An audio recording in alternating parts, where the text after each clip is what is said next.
দুহাত ভরে আশীর্বাদ পেয়েছে, আমি, আমার বোন, আমার ভাই, যার ফলে আমরা কিন্তু কেউ খারাপ নেই।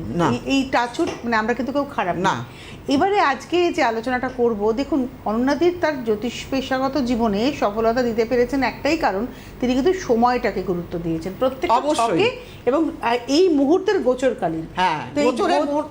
এই মুহূর্তে যে এই গোচরে ধরুন আমি যদি যাই প্রতিকার করাতে, এই যে গোচরটা চলছে অবশ্যই আলোচনা করব, সেই গোচরের অ্যাসপেক্টে আমার ছকে সেই গ্রহের অবস্থান তার হিসেবেই কিন্তু প্রতিকার অবশ্যই। তো এই মুহূর্তে আপনি যেটা বলছিলেন দিদি, বলছি যে এই যে 16ই জুলাই, এই 16ই জুলাইতে কিন্তু কি হবে যে বৃহস্পতি তো কর্কটে বসে আছেই, এবং সেখানে গিয়ে সূর্য ঢুকবে।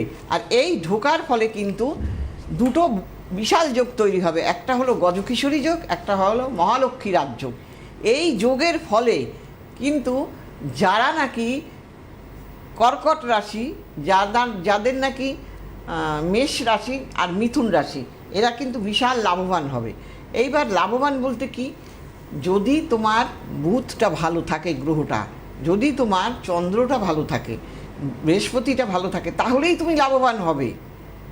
যেমন আমাদের টাকা থাকলে বাড়ি কিনতে পারি, কিন্তু টাকা না থাকলে পারি না। আর সেই যোগগুলোও কিন্তু তখনই বেশি সফলতা দেয় যখন নাকি তার গ্রহটা ভালো থাকে।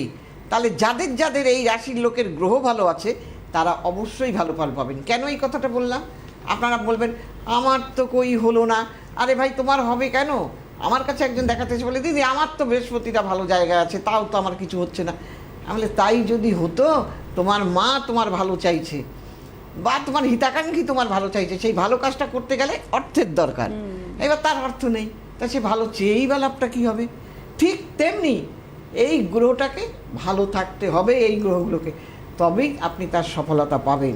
এই যোগে যাদের নাকি চাকরি হচ্ছিল না, মিথুন লগ্ন, মিথুন রাশি, এদের কিন্তু ভালো সময়। মিথুন লগ্ন, মিথুন রাশি, হ্যাঁ, লগ্নের দিক দিয়েও উপকার পাবে, হ্যাঁ, রাশির দিক দিয়েও উপকার পাবে, ভালো থাকবে তারা। মেষ রাশি, মেষ লগ্ন, এবং কর্কট রাশি, কর্কট লগ্ন, এদেরও কিন্তু ভালো হবে। যারা চাকরি পাচ্ছিল না, যাদের ব্যবসায় সমস্যা, কেউ হয়তো গাড়ি বাড়ি করতে চাইছে, তাদের স্বপ্ন পূরণ হচ্ছে না, কিছু না কিছু সে কিনতে পারবে।